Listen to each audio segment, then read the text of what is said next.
Boa noite, irmãos. Paz e graça de Cristo Jesus a todos e todas. Também cumprimento aqueles que nos assistem pela internet. Queria dizer que é um momento de gratidão a Deus, poder ter a oportunidade de ministrar a sua palavra ao coração do seu povo. Espero que nessa noite de hoje o Senhor fale profundamente aos nossos corações. Nós vamos seguir nossa série de exposição do Evangelho de Mateus.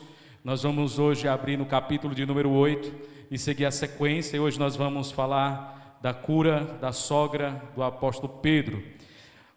Evangelho de Mateus, capítulo de número 8.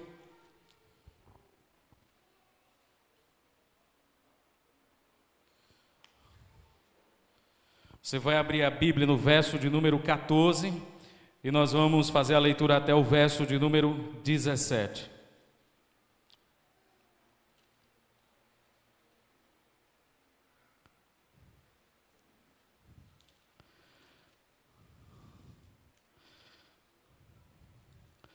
Hoje nós iremos falar sobre o poder de Jesus para curar enfermos. Iremos trabalhar as passagens bíblicas que tratam da cura da sogra do apóstolo Pedro. Antes de lermos a palavra de Deus, eu queria que nós nos direcionássemos ao Senhor em uma breve oração. Feche os seus olhos, vamos à presença do Senhor e vamos colocar nossos corações diante de Deus. Senhor, nosso Deus e nosso Pai, exaltado e bendito seja o Teu nome de eternidade em eternidade. Tu és Senhor sobre todas as coisas, Tu és Rei do universo, Tu estás acima de nós, nós somos totalmente, plenamente dependentes do Senhor em todas as coisas. E nessa noite, ó Deus, nós queremos pedir ao Senhor que por meio do Teu Santo Espírito, Tu possas, ó Deus, aplicar a Tua palavra no coração do Seu povo. O nosso desejo, ó Deus, é que essa mensagem possa ir ao encontro das reais necessidades do nosso coração. Ó Deus, se o Teu Espírito Santo não atuar nos nossos corações, nós nunca iremos, ó Deus, de fato, incorporar em nossa vida aquilo que nós estamos ouvindo. Se o Teu Espírito Santo também, ó Deus, não iluminar minha mente, de nada, ó Deus, adianta estar aqui nesse momento. Por isso, ó Deus, nós dependemos do Senhor em todo momento. Que o Senhor visite corações. Se porventura houver no nosso meio pessoas que ainda carecem de um encontro real com o Salvador, que nesse momento, ó Deus, o Teu Filho Jesus possa tocar, ó Deus, esses corações, para que eles sejam transformados por Tua palavra e por Tua verdade. Se houver alguém, ó Deus, passando momentos de angústia, que essa palavra, ó Deus, possa servir como um instrumento de edificação. É o que eu te peço em oração, no nome do Teu santo e eterno Filho Jesus. Amém. Irmão, se alguém puder me trazer aí um copo d'água, eu agradeço, tá certo? Ah, chegou. Obrigado, José. Meus irmãos, a palavra do Senhor diz o seguinte, Mateus capítulo 8, do verso 14, nós vamos ler até o verso de número 17, fechando essa sessão. Diz assim a palavra de Deus: Tendo Jesus chegado à casa de Pedro, viu a sogra deste acamada e ardendo em febre. Mas Jesus tomou-a pela mão e a febre a deixou. E ela se levantou e passou a servi-lo. Chegada a tarde, trouxeram-lhes muitos endemoniados. E ele, meramente com a palavra, expeliu os espíritos e curou todos os que estavam doentes, para que se cumprisse o que fora dito por intermédio do profeta Isaías. Ele tomou sobre si, ou ele tomou as nossas enfermidades e carregou com as nossas doenças.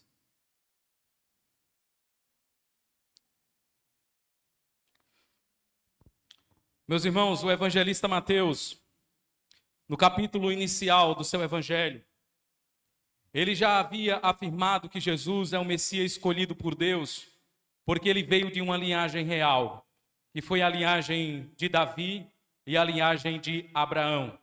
Quando Mateus inicia seu evangelho com aquela genealogia, ele está buscando provar para os judeus, para os seus compatriotas, que de fato Jesus, ele vinha de uma linhagem real. um dos requisitos para uma das características do Messias que viria resgatar Israel dos seus pecados era que ele deveria vir da linhagem de Davi. E foi o que aconteceu. Mateus prova isso no capítulo 1. E quando nós chegamos no capítulo 5, depois que Mateus prova que Jesus ele vem de uma linhagem real, ele mostra que Jesus é o grande legislador. Porque no Sermão do Monte, está Jesus ali trazendo o verdadeiro sentido e a verdadeira interpretação da lei mosaica. E quando nós chegamos aqui, no capítulo de número 8, Mateus está mostrando que uma das características de Jesus é que ele tem poder sobre os espíritos malignos e sobre as enfermidades. Essa é mais uma característica do Messias. Ele iria curar doentes, ele iria curar enfermos, como diz Isaías capítulo 61, que o Espírito do Senhor estaria sobre ele para curar enfermos, para libertar cativos e oprimidos do diabo. Então Mateus está aqui provando para os judeus que de fato Jesus atende os requisitos de alguém que foi escolhido por Deus para ser o Messias. E quando ele vai tratar do poder de Jesus sobre as enfermidades, ele traz aqui o relato da cura do leproso no capítulo 8, verso 1. Ele vai trazer também a cura do servo do centurião no versículo de número 5. E agora ele vai falar da cura da sogra de Pedro e outras demais curas anônimas que aconteceram, mostrando e provando que verdadeiramente ele era o Messias escolhido por Deus para ser o resgatador de Israel. E ele vai tratar agora aqui da cura da sogra de Pedro. Quando a narrativa bíblica traz o relato da cura da sogra de Pedro, essa é uma narrativa que aparece não só em Mateus, ela aparece também em Lucas, e ela aparece também no Evangelho de Marcos, nos 3 evangelhos que nós chamamos sinóticos. Então, o relato da cura da sogra de Pedro é um relato que aparece nos 3 primeiros evangelhos. Só que Marcos e Lucas, eles trazem detalhes que Mateus, por exemplo, não traz. Ele vai dizer que Jesus, em Cafarnaum, ele sai da sinagoga, provavelmente depois de um momento litúrgico, e ele vai para a casa do apóstolo Pedro, que ficava em Cafarnaum. Pedro era pescador em Betsaida, mas provavelmente ele se mudou para Cafarnaum, porque em Cafarnaum era o quartel-general onde Jesus exerceu o seu ministério. Portanto, Jesus tinha uma casa em Cafarnaum, Pedro também tinha uma casa em Cafarnaum. E a Bíblia vai dizer que, tendo Jesus chegado à casa de Pedro, vê sua sogra acamada e doente. E aqui eu queria chamar a sua atenção, porque quando a Bíblia fala que Pedro teve uma sogra, é porque Pedro era casado. Esse é o entendimento natural que nós temos pela leitura da passagem bíblica, que Pedro era casado. Embora alguns teólogos católicos romanos, eles cheguem a dizer que, de fato, Pedro era casado, mas depois que Pedro foi chamado por Jesus, ele teve uma espécie de separação de corpos de sua esposa, e ele seguiu Jesus a ponto de abandonar a sua esposa, fisicamente falando. Porque Pedro disse que ele deixou tudo para seguir Jesus e tudo incluía a esposa. Esse é o entendimento de alguns teólogos católicos. Todavia, quando você vai lá para a primeira epístola aos Coríntios, capítulo 9 e versículo 5, Paulo vai dizer que Pedro andava com uma irmã crente nas suas viagens missionárias. E é bem provável que essa irmã crente que Pedro andava era sua esposa. E Paulo vai dizer, será que eu ou outros não têm direito de andar com uma mulher crente e de receber salário por aquilo que nós fazemos? Como Pedro, por exemplo, vai com uma mulher cristã. E provavelmente Paulo tem em mente ali a própria esposa de Pedro. Então é bem verdade que Pedro deixou tudo para seguir Jesus, mas ele não deixou sua responsabilidade de marido. Isso seria um absurdo. Pedro, casado, tinha uma esposa, ele tem compromissos com sua esposa, compromissos de sustento e compromissos sexuais, como diz 1 Coríntios, capítulo de número 7. Então Pedro segue Jesus e não é natural entender que ao seguir Jesus, ele abandona sua esposa. Então Pedro era casado, Pedro tinha uma esposa e Pedro tinha uma sogra. E a sogra morava com ele e com a esposa, provavelmente porque era uma sogra idosa. Talvez fosse até viúva. Então, o fato dela morar com Pedro era porque Pedro sustentava a sua própria sogra. Agora, eu queria chamar a sua atenção, justamente porque é importante quando a Bíblia diz que Pedro tinha uma sogra, justamente porque dentro do entendimento católico romano, existe a ideia do celibato obrigatório dos padres. Então eles entendem que o padre, quando ele passa pelo processo de ordenação, ele faz um voto de celibato. O celibato dentro do catolicismo não é um dogma, é uma disciplina. Por que é importante frisar isso para os irmãos?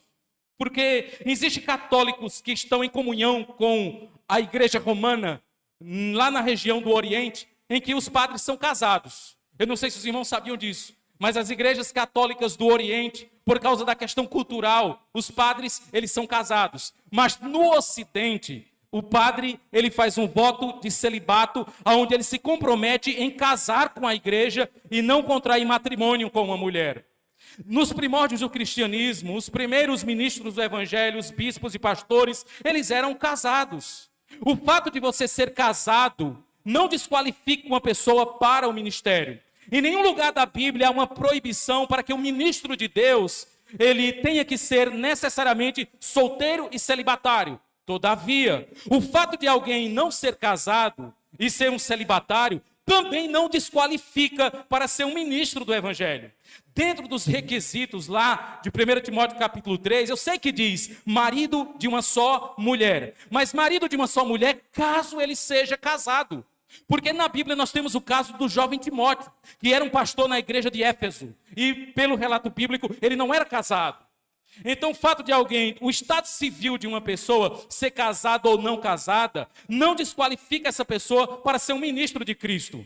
É bem verdade que o ministro de Cristo casado, ele vai ter alguns benefícios que o solteiro não tem. Mas o contrário também é verdade. O ministro solteiro vai ter poucas preocupações que um casado ele tem. Porque em 1 Coríntios capítulo 7, Paulo diz que o casado cuida das coisas do mundo como há de agradar a esposa, ou a esposa cuida das coisas do mundo como há de agradar o marido, mas o solteiro se dedica a Deus. Então eu queria frisar para você que os primeiros pastores da igreja, eles eram casados. É bem verdade que muitos que foram chamados por Deus e vocacionados decidiram não casar. Aconteceu, por exemplo, de homens casados, depois de serem ordenados, ao longo da história da igreja, eles não terem coabitação com suas esposas. Porque eles entendiam que tinham que se dedicar agora à igreja. Mas isso não passa de um costume, porque biblicamente nós não encontramos base para esse tipo de entendimento. Irmãos, a prova que Pedro era casado não é só porque o texto diz que ele tem uma sogra, e Paulo diz em 1 Coríntios capítulo 9, verso 5, que ele andava com uma irmã cristã, mas Clemente de Alexandria vai dizer que quando Pedro estava em Roma, ele estava com sua esposa. E quando Pedro foi martirizado em Roma, sua esposa também foi martirizada. Na verdade, quando ele foi condenado pelas autoridades romanas, sua esposa foi martirizada primeiro diante dos seus olhos. E depois, Pedro foi crucificado de cabeça para baixo. Então o relato bíblico vai dizer que Jesus, ele vai chegando à casa de Pedro e a sogra de Pedro está doente, está com febre, está acamada.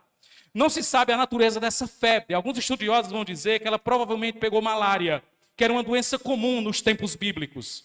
Então Jesus, ao se deparar com a sogra de Pedro, ela estando com febre, estando padecendo ali em cima de uma cama, ele tem uma atitude. Veja o que diz o verso de número 15. Mas Jesus tomou-a pela mão e a febre a deixou. Ela se levantou e passou a servi-lo. Essa ideia de se levantou e passou a servi-lo é porque mostra que a cura foi imediata. A cura foi instantânea. Foi algo repentino que aconteceu, mostrando o poder de Cristo sobre as enfermidades. Cristo tem poder sobre as doenças, sobre as enfermidades. Então Jesus toca na sogra de Pedro e ao tocar ela é curada. Nós temos um relato bíblico de uma cura similar, só que no sentido inverso, onde não é Jesus que toca na pessoa, mas é a pessoa que toca em Cristo, que é a mulher do fluxo de sangue, para mostrar o poder de Cristo sobre as enfermidades. Então, quando Jesus toca na sogra de Pedro, imediatamente, instantaneamente, ela é curada e ela tem a atitude de agora servir a Cristo.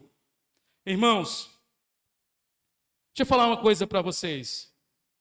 Nós não precisamos fazer algo para receber alguma coisa de Deus. Deus não pode ser comprado. Nós não podemos barganhar com o Senhor. Nós nunca vamos penhorar o Todo-Poderoso. Nós não temos que fazer um ato de serviço para conseguir alguma dádiva de Deus. Nós conseguimos a dádiva de Deus e assim passamos a servi-lo. É o que o texto deixa claro aqui para nós. A sogra de Pedro não serve para ser curada, ela é curada para servir. Porque os nossos atos de serviço diante de Deus não é uma moeda de compra das suas bênçãos, mas são efeitos daquilo que Deus já fez em nossa vida.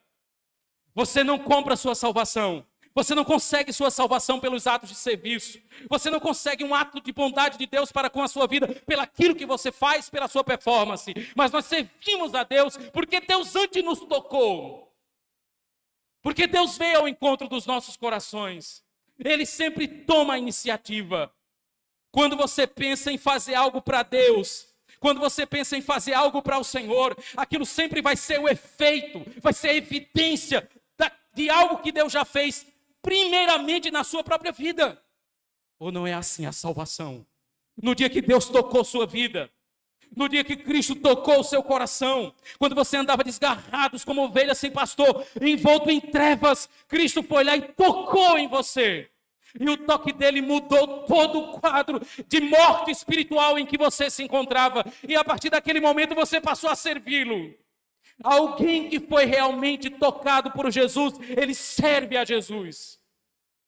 E ele não serve a Jesus para pagar o que Cristo fez. Ele faz isso como uma gratidão pela obra que Cristo realizou em sua vida. Não há nada que você faça, não há obras que você faça, escadaria, subir de joelho, seja lá o que for, para conseguir o favor de Deus. O favor de Deus é gratuito, é uma obra de graça. A graça de Deus não escolhe merecedores, escolhe indignos. E você vê a grande obra que foi feita aqui na sogra de Pedro. O efeito de quem foi tocado por Cristo é servir a Cristo. Se Cristo salvou você, você vai servir a Cristo. E se você serve a Cristo, você não serve a você mesmo. Por que é importante? Porque tem muitas pessoas que muitas vezes dizem: pastor, Deus me tocou e eu sirvo na igreja. Mas você pode servir na igreja e não servir a Cristo. Você pode servir na igreja e servir a você mesmo. Você está se utilizando do reino de Deus para os seus próprios benefícios. Quando nós falamos em servir a Cristo, é servir a Cristo de fato com as nossas motivações. Você não pode dizer: eu sirvo na igreja. Você pode servir na igreja e estar servindo a você mesmo. Você precisa servir realmente a Jesus Cristo, como a sogra de Pedro fez, como diz no verso 15. Ela se levantou e passou a servi-lo. Servir a quem? A Cristo. Os holofotes não são para nós. Nós não temos que ver o reino de Deus e o serviço no reino de Deus como algo que vai trazer benefícios para nós, para aparecer, para promover o nosso próprio nome. É o nome de Cristo que nós promovemos, é o reino de Deus que nós promovemos. É Cristo que deve ser glorificado pelos nossos atos de serviço. E eu sei que quando nós servimos na igreja, quando nós, por exemplo, servimos com os dons que Deus nos deu na igreja, muitas vezes a gente olha e diz assim: nossa, fulano está servindo a Cristo, mas ele pode estar fazendo coisas na igreja para ele mesmo. Como uma pessoa no trabalho que parece que não está servindo a Deus, pode estar servindo lá e glorificando a Cristo. A reforma protestante acabou com isso, com essa distinção de um trabalho santo e um trabalho profano. Tudo que é feito para a glória de Deus. Martinho Lutero disse que um clérigo que prega o evangelho, ele glorifica tanto a Deus quanto uma mulher que leva sua bacia de roupa para lavar roupa na beira de um rio. E ela faz aquilo para a glória do Senhor. Ela faz aquilo para a glória de Deus. Cristo tocou sua vida no dia da sua conversão. Foi uma conversão real. O efeito disso, sabe o que é? É o serviço a Cristo. O efeito disso é você ser servo de Cristo. Eu gosto muito quando Paulo inicia suas epístolas dizendo: eu sou Paulo, servo de Jesus Cristo. Servo é um doulos, é um escravo. É alguém que anda algemado, é alguém que é marcado com o símbolo do seu Senhor, como propriedade exclusiva do seu Senhor. E Paulo diz: eu sou servo de Cristo. Eu fui salvo para servir, não salvo para ser servido.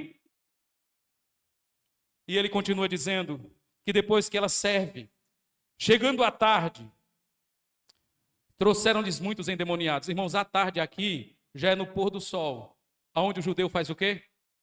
Se prepara para dormir. Bem verdade, Jesus deveria estar muito cansado aqui. Ele passou o dia servindo, curando pessoas, ensinando, pregando o evangelho.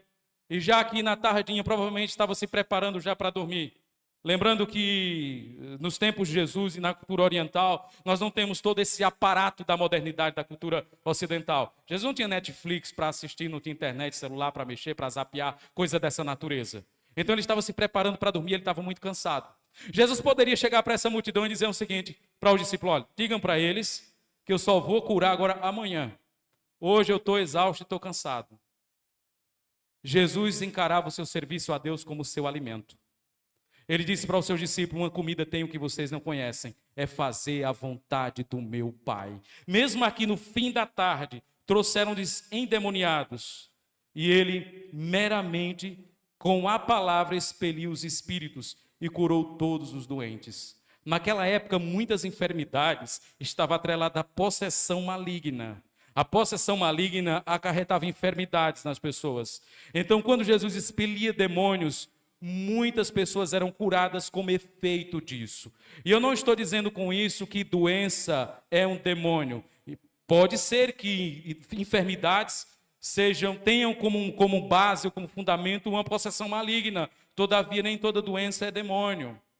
Mas Jesus aqui, ele expele esses demônios, ele cura essa grande multidão de pessoas que estavam aqui pedindo socorro a ele. O verso 17 diz: tudo isso acontece para que se cumpra o que foi dito pelo profeta Isaías no capítulo 53 e no versículo 4, que diz o seguinte: ele mesmo tomou as nossas enfermidades e carregou as nossas doenças.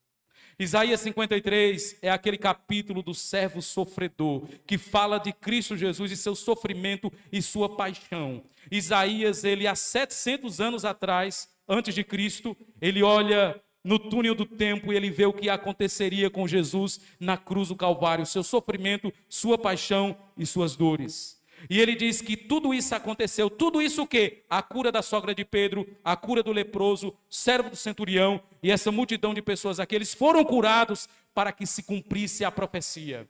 Você percebe que Isaías está muito preocupado em citar o Antigo Testamento, porque ele escreveu o Evangelho para judeus. Então ele quer provar de fato que Jesus é o Messias. Por isso, cada evento na vida de Jesus, cada feito de Jesus, ele diz: para que se cumprisse, mostrando de fato para os judeus que Cristo era o Messias.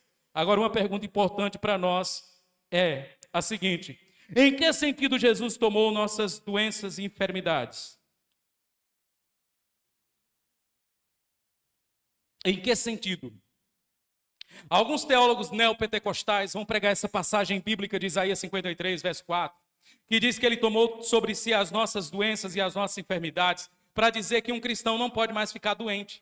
Por que o cristão não pode ficar doente? Porque Cristo tomou nossas enfermidades. A ideia de tomar é colocar sobre si e levar para fora. Então, se Cristo ele toma as nossas enfermidades, nós não vamos ficar doentes. Mas sabe qual é o problema? É que a gente fica doente. E qual é a resposta que os teólogos da prosperidade dão diante dessa realidade de pessoas que servem a Deus e ficam doentes? Que a pessoa não tem fé, que a pessoa desconfia de Deus. E isso não é verdade, irmãos. Você pode ser alguém que ama ao Senhor, que confia no Senhor e fica doente. Um servo de Deus que ama a Cristo, que ama ao Senhor, ele pode ter enfermidades crônicas terríveis. Quando a Bíblia diz que Cristo toma sobre si as nossas enfermidades, não significa que nós não ficaremos mais doentes depois da nossa conversão. Isso é mentira. A pandemia está aí para mostrar a realidade. Eu lembro que lá numa igreja na minha cidade, um pastor que já faleceu, ele ensinava o seguinte na igreja. Foi na época da chikungunya, teve aquela praga de chikungunya aqui na região do Nordeste. E os irmãos iam mancando para o culto, né? Por causa da doença, doía os ossos, ninguém conseguia abrir nem uma garrafa que doía os dedos. E os irmãos mancando. E ele ensinava, sabe o quê? Sabe o que é isso, irmãos? É pecado.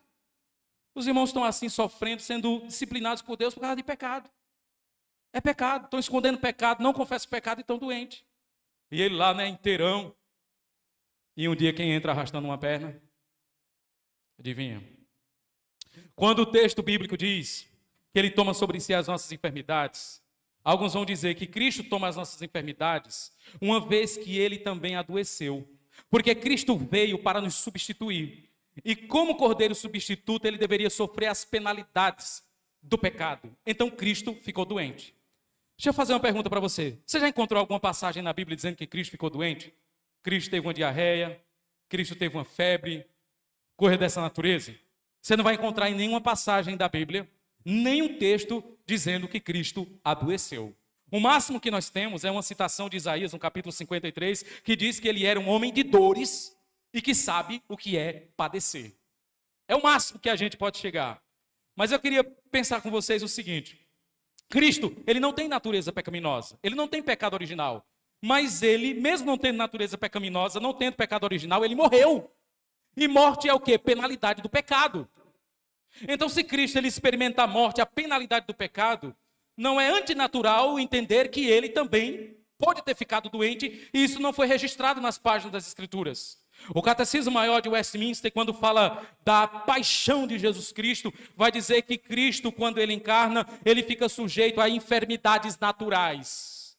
O que significa isso? Que é bem provável que ele adoeceu, é bem provável que ele ficou doente. Isso não significa que a doença de Cristo seria necessariamente o cumprimento dessa profecia de Isaías. Pelo relato bíblico, Mateus deixa claro em que sentido essa profecia se cumpriu. Quando ele vê a cura das pessoas, ele diz: isso aconteceu para que se cumprisse. Quando foi que se cumpriu a palavra de Isaías que diz: ele toma sobre si nossas dores e enfermidades? Quando é que isso acontece? Quando Jesus cura o leproso, quando Jesus cura o servo do centurião, quando Jesus cura a sogra de Pedro, quando Jesus cura diversos enfermos e endemoniados. Quando isso acontece, a profecia de Isaías está se cumprindo. É como se as curas de Jesus fossem um megafone dizendo: aqui está o Messias chegou, ele tem autoridade sobre enfermidades e sobre doenças. Mas é bem verdade, irmãos, que eu creio e entendo também que essa profecia de Isaías, ela não se esgota somente nos tempos de Jesus. Sabe por quê? Porque nós temos a promessa de que na eternidade nós não teremos mais doença. Na eternidade nós não teremos mais enfermidades. E isso é consequência da obra redentora de Jesus. Já imaginou você passar uma eternidade inteira tendo gripe, bico de papagaio e coisa dessa natureza? Não! Na eternidade nós seremos plenamente restaurados por Deus e o nosso corpo não mais estará sujeito a enfermidades. E sabe o que é isso? Efeitos da obra redentora de Cristo pelo seu povo. Talvez você não entenda o quão grandioso é isso. Mas olhe para a sua vida. Você está envelhecendo. Você está sentindo dores que você não sentia. Você vai no médico e descobre doenças que você nunca imaginava que teria. E você tem uma promessa de Deus, que na eternidade você não estará mais sujeito a isso. Sabe por que você não estará mais sujeito a isso? Porque Cristo levou sobre si as nossas doenças e as nossas enfermidades. Nós temos a promessa de restauração plena e completa na eternidade. Fale, por exemplo, para uma pessoa que teve que amputar suas duas pernas, que na eternidade ela terá um corpo com as duas pernas intactas. Nesse mundo, ela vai viver toda a sua vida sem as duas pernas. Talvez coloque ali duas próteses para ajudar na sua locomoção. Mas não são pernas reais. Mas na ressurreição final, Cristo vai nos restaurar plenamente. Irmãos, é um poder tão glorioso, o poder de Deus, que nós não temos como mensurar como Ele vai fazer isso. Uma pessoa, por exemplo, que foi morta carbonizada. Seu corpo foi queimado. Virou cinzas. E na eternidade, ela será plenamente restaurada com um corpo glorioso. Não é que Deus não precisa juntar as cinzas. Ele é poderoso, como diz Paulo, para fazer muito mais do que nós pedimos ou pensamos. Pense na eternidade. Imagine que na eternidade você não vai precisar mais tomar insulina. Pense na eternidade e veja que na eternidade você não vai precisar mais pegar uma fila de SUS. Pense na eternidade e veja que na eternidade você vai comer frutas sem o risco de pegar uma bactéria H. pylori. Dentro da nossa realidade humana, nós não conseguimos conceber isso na nossa mente, porque a gente vive no mundo caído. Quando a gente pensa nisso, às vezes nós colocamos a nossa esperança em um político que vai trazer uma grande melhoria na área de saúde, na segurança pública, na infraestrutura, e às vezes a gente tira os olhos daquilo que Deus preparou para nós, que é algo muito, mas muito mais glorioso. Então, quando Isaías diz que ele toma sobre si as nossas doenças e enfermidades, Isso acontece quando Jesus cura pessoas. Mas é bem verdade que essa promessa se estende também para a eternidade, quando nós não estaremos mais sujeitos à doença e nem à morte. Na eternidade não tem funerária, não sei se você sabia disso. Na eternidade não tem hospital. Isso é aqui para esse mundo, para a nossa realidade. Sim, na eternidade também não tem mais pastor, porque a obra já foi completada na vida dos santos. Algumas considerações, irmãos, para nós. Primeira delas, primeira consideração, é que o celibato ou casamento não é um critério para você desqualificar um homem para o ministério. Pedro, que é usado, por exemplo, pela Igreja Católica como o primeiro Papa, que assumiu a sé de Roma, e hoje os papas são celibatários. O primeiro Papa, partindo da ideia de que Pedro foi o primeiro Papa, isso é uma hipótese, ele era casado. Então o estado civil de uma pessoa, dela ser casada ou não desqualifica ela para o ministério. Por que é importante eu falar isso para os irmãos? Porque existe hoje um pensamento, no catolicismo é assim, se for casado, não serve, tem que ser celibatário. No meio evangélico protestante, sabe o que é? Tem que ser casado para ser pastor. Se não for casado, não serve. Mas tanto casado quanto solteiro não estão desqualificados para o ministério. E na Bíblia e na história da igreja, nós temos exemplos de ministros casados e ministros que são solteiros. No Oriente cristão, eles não têm problema em consagrar um ministro que seja casado. Agora, eles têm alguma condição. Se o cara é casado e é um bispo lá no Oriente e a esposa dele morre, ele não pode casar mais. Ele tem que ficar solteiro para o resto da vida. Porque eles entendem que marido de uma só mulher é casado uma única vez na vida.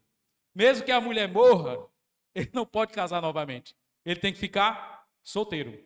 E se ele adentrou o ministério solteiro, ele não pode casar. Porque eles entendem que Paulo diz que fique na vocação em que você foi chamado. Agora, se ele é casado e ele tem a vocação, ele pode ser ordenado casado. Agora, se a esposa morrer, acabou. Não pode casar mais. Irmãos, biblicamente eu entendo que uma pessoa que é casada ou solteira, ela não está desqualificada necessariamente para o ministério. E também entendo que um pastor que é casado e a sua esposa morre, e ele casa novamente, ele também não está desqualificado, porque os vínculos conjugais são rompidos no momento da morte. Segunda conclusão que eu queria trazer para nós, é que Jesus tem poder para curar pessoas. No entanto, ele não é obrigado a curar todas as pessoas. Existem igrejas que fazem campanhas de cura, né? Hoje nós vamos ter o culto da cura. E eles preparam o ambiente, Jesus tem que curar. Prepara o momento, prepara o ambiente, prepara todo um contexto de Jesus te vira. Cura o povo aí. As reuniões de cura são agendadas. As reuniões de milagres são agendadas. Eu não tenho dúvida que Jesus tem poder para curar enfermidades e nós oramos por isso. Quando tem pessoas doentes e enfermas, nós clamamos a Deus, dizemos, Senhor, cura essa pessoa. Eu acho que nós cristãos devemos crer que Cristo tem poder para curar. Isso não é coisa de pentecostal ou carismático. Isso é coisa de crente. Nós cremos que Cristo tem poder para curar. É por isso que nós oramos, pedimos orações quando nós estamos enfermos. Mas por outro lado, eu tenho uma verdade para dizer que Cristo não vai curar todo mundo. Tem cristãos que vão adquirir uma enfermidade que talvez morram em consequência daquela enfermidade. Que a gente ore, venha fazer uma reunião de oração, clame a Deus e a pessoa morra. Isso pode acontecer. Porque Cristo não é obrigado a curar todo mundo. A certeza de cura plena, total e definitiva é na eternidade. Essa sogra de Pedro aqui foi curada da febre, mas talvez morreu com outra doença. Jesus ressuscitou Lázaro, Lázaro morreu de novo. Ele curou o leproso, mas talvez o leproso pegou uma gripe depois. Eu não sei. O que eu queria dizer é que nós não podemos cair nesses dois extremos. O primeiro extremo é dizer, não, Jesus não cura mais nada hoje, ele não faz mais nada. A única coisa que a gente tem que se contentar é que Jesus só ensinou para a gente. Não, nós cremos que Cristo ele opera e ele pode curar pessoas. Agora, eu queria que você também prestasse atenção, porque nós só atribuímos curas a Deus se for coisas sobrenaturais. Nós só achamos que Deus cura pessoas Se o cara está com câncer e do dia para a noite aquele sumir, aí a gente diz, nossa, isso foi Deus, só pode ter sido Deus. Aí de repente ela passa por um processo de quimioterapia, o câncer é extinguido e a gente diz o quê? Nossos médicos são muito bons. Como se Deus não tivesse feito aquilo. Como se Deus só operasse no extraordinário e não no ordinário da vida. Quando uma pessoa entra na sala de cirurgia, está lá, nós estamos orando, intercedendo para que Deus tenha misericórdia.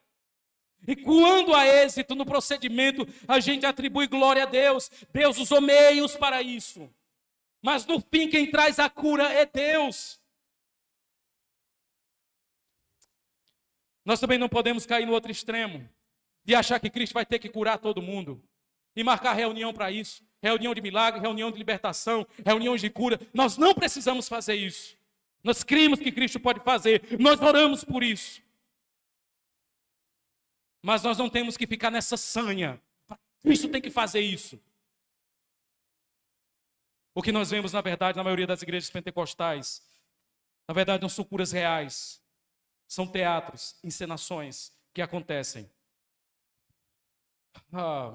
Terceira conclusão que eu queria que nós pensássemos também é que quando nós olhamos para esse mundo, nós podemos receber curas de Deus nesse mundo. Mas saiba que nesse mundo, a nossa cura nunca é definitiva e total. Nós ainda sofreremos enfermidades. Você pode ter lutado com câncer e ter vencido ele. Mas você pode morrer numa batida de carro. É a vida em que nós vivemos. E nós temos que lidar com ela. Você pode ter escapado de um coronavírus. Mas de repente você adquire uma outra doença e o Senhor te recolhe. Na verdade, irmãos, às vezes a gente acha que somente a cura é um meio pelo qual Deus abençoa o seu povo. Mas a doença também. Quantas pessoas que quando descobriram que estavam doentes, correram para os pés de Cristo. Se a tua doença te levou para Jesus, ela já valeu a pena. Se a tua doença te colocou aos pés do Salvador, ela já valeu a pena. E por fim, eu queria trazer uma palavra para nós também e falar que aqueles que um dia foram tocados por Jesus Cristo são aqueles que verdadeiramente servem a Jesus. Aqueles que afirmam que foram tocados por Jesus, mas estão servindo a si mesmos, eles não foram realmente tocados por Cristo. Eles são a farsa. Aqueles que realmente foram tocados por Jesus, a primeira coisa que eles querem é servir ao seu Salvador. Eu quero servir ao Salvador. E como eu sirvo ao meu Salvador? Eu sirvo ao meu Salvador fazendo o que Ele me chamou para fazer. Aconselhar irmãos, pregar o Evangelho, exercer meus dons na igreja. E não fazer isso para ser visto por alguém, mas fazer isso porque um dia Ele me viu. Um dia Ele olhou para mim. Há quem dera que nessa noite de hoje, Cristo tocasse realmente seu coração. E que em resposta a isso, você passasse a servi-lo e amá-lo com todo o seu ser. Você tem servido a Cristo? Você tem servido na igreja? E quando você serve na igreja, você tem servido a Cristo? Ou você tem servido a você? Tem um irmão tossindo aí atrás, não se preocupe não, na eternidade a gente se livra de tudo isso. Eu queria nesse momento orar pela vida dos irmãos. Queria colocar diante de Deus os nossos corações. E queria pedir a Deus por nós, meus irmãos. Senhor, nosso Deus e Pai, como é bom estar na Tua presença, ó Deus, junto com o Teu povo, adorando o Teu santo nome. Ó Deus, estamos diante de um milagre glorioso, feito pelo Teu Filho Jesus, mostrando a Deus que verdadeiramente Ele tem poder sobre doenças e sobre enfermidades. Eu aproveito esse momento, ó Deus, e oro pelos nossos irmãos que estão gravemente enfermos, porque eu creio, ó Deus, que Tu tens poder para visitá-los, estender Tuas mãos gloriosas e curá-los, Pai. Mas eu também sei, ó Deus, que o Senhor também pode usar as enfermidades como um instrumento da tua providência, para nos colocar de joelhos diante do Senhor, em total dependência tua. De tal forma que tanto na cura quanto na enfermidade, o Senhor recebe glória, pois os teus planos estão sendo cumpridos e executados. Nós te louvamos, ó Deus, porque temos a grande esperança que por causa da redenção em Cristo Jesus, um dia, ó Deus, não experimentaremos mais as penalidades do pecado. Dentre as penalidades, as enfermidades. Estaremos, ó Deus, num corpo glorificado, altamente saudável, e não teremos risco nenhum, Senhor, de contrair nenhum tipo de doença e de enfermidade. Não que isso seja a maior obra que a redenção nos trouxe, mas são efeitos da grande obra que Jesus realizou por nós, Pai. Eu oro também para que o Senhor, ó Deus, verdadeiramente toque corações nessa noite de hoje, e que em resposta a isso, essas pessoas possam verdadeiramente te amar, e elas possam verdadeiramente te servir. Não somos nós, ó Deus, por nós mesmos, que temos condições de servir verdadeiramente ao Senhor. Quando fazemos, ó Deus, é porque a tua graça está operando em nós, e podemos dizer que até o nosso serviço para ti são efeitos da tua graça operando em nossa vida, Pai. De tal forma que nós não podemos nada, não recebemos nada, se o Senhor assim não nos conceder. Obrigado por esse momento. Aplique tua palavra em nossos corações. Em nome de Cristo, teu Filho. Amém.